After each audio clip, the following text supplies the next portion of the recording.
mchezo wa aina gani kwa Simba? Ni turufu yake ni kuelekea finali, kubeba ubingwa. Ndio nafasi ambayo tunaiona kwa timu kama Simba, lakini safari hii kumekuwa na surprise nyingi sana Hamisa. Yeah. Timu nyingi za NBC zinaondoshwa huko katika michuano ya CRDB Bank Federation Cup.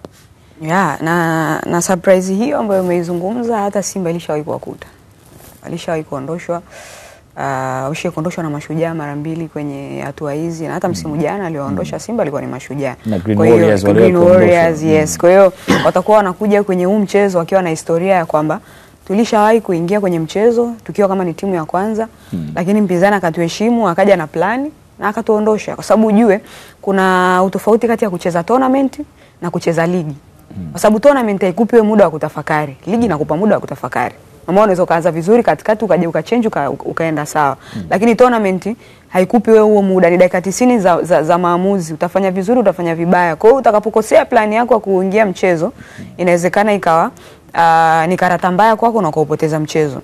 Sasa kwa Simba ukiangalia sasa kwa msimu huu wamekuwa kuna utofauti ambao wamekuwa nao kwenye kikosi chao. Kuna mabadiliko mengi sana ambayo wako nayo, na binafsi kwangu naamini hata msimu jana wakati Simba anatolewa na Mashujaa una udhaifu fulani ambao walikuwa nao kwenye kikosi chao, na maana ushangai hata ili Mashujaa kuweza kuwaondosha Simba.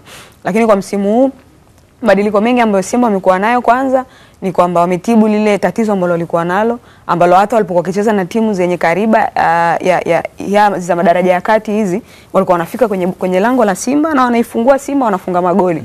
Sasa ile si sifa ya timu kubwa. Sasa hivi Simba wametibu ile tatizo, au naweza nikasema wamerudisha ile fear factor kwamba timu yoyote sasa hivi itakavyoenda uwanjani kucheza na Simba ambayo si ya kaliba ya Simba, plani yake ya kwanza lazima itakuwa kukaa nyuma. Kupishana na Simba lazima ataweza kukuangamiza. Kwa hiyo hii ukiangalia pia kwenye michuano kama hii ya CRDB ni kwamba kadiri muda unavyozidi kwenda ndipo pale ambapo maji na mafuta vinajitenga. Yaani huku zinatolewa zile timu ambazo hazikuweza kufanya vizuri, na maana kwamba unayekutana naye huku kwenye hatua hizi si timu ya kawaida. Kuna watu huku nyuma ambao tayari amekwisha kuwatoa. Kwa hiyo Simba cha kwanza anaingia kwenye mchezo akiwa ni favorite wa mchezo, kwa sababu plani yani long term plan ya timu kama Simba wanavyoanza msimu ni kushindania mataji yote ambayo wanakwenda kuyapambania kama ni ligi pamoja na CRDB. Kwa hiyo obviously ataingia uwanjani akiwa ni timu ya kwanza. Yawezekana ikawa kuna mabadiliko ambayo yawezekana mwalimu akaweza kuyafanya kwenye kikosi chake, kwa sababu timu ya Simba sasa hivi kiangalia imekuwa ikifanya rotation kwenye timu yao na imekuwa haiathiri zile mbinu za mwalimu, kwamba wachezaji wamekuwa wana uwezo wa kuimplement kile ambacho mwalimu anakitoa uwanja wa mazoezi, kwa wale ambao wanaanza na kwa wale ambao wanaanzia bench. Ni mechi ya kuitupia jicho la tatu. Sahihi. Wapo nafasi ya 6 wana alama 41. Ukiangalia mpaka top 4 Geita Gold anashika nafasi ya 4 akiwa na alama 45. Unaweza ukaona ni gap la alama 4 kwa nafasi ya 6 ambao wanashika TMA. Kwa hiyo hawapo mbali sana. Maana ni calculation tu za michezo, endapo Geita akipoteza alafu akapata alama 4 maana yake anaenda kutai. Kwa hiyo bado yuko kwenye race pia za kugombania top 4 ambao anaweza akaangalia namna gani ya kufanyaje ya kucheza hata playoff. Jambo la kwanza. Jambo la pili, championship ina wachezaji wengi ambao wameshacheza Premier League na wamekuja kwenye ligi ya chini hii kuongeza chachu ya ushindani, na tunaona utofauti mkubwa ambao wanatupa pale ambapo wanakutana na wachezaji ambao hawajawahi kucheza Premier League. Ukienda kwenye kikosi cha TMA kuna baadhi ya wachezaji ambao tayari kwa muda mrefu wamecheza ligi kuu. Kwa mfano huyo Msala Shaban Ruvu amecheza Mashujaa mpita.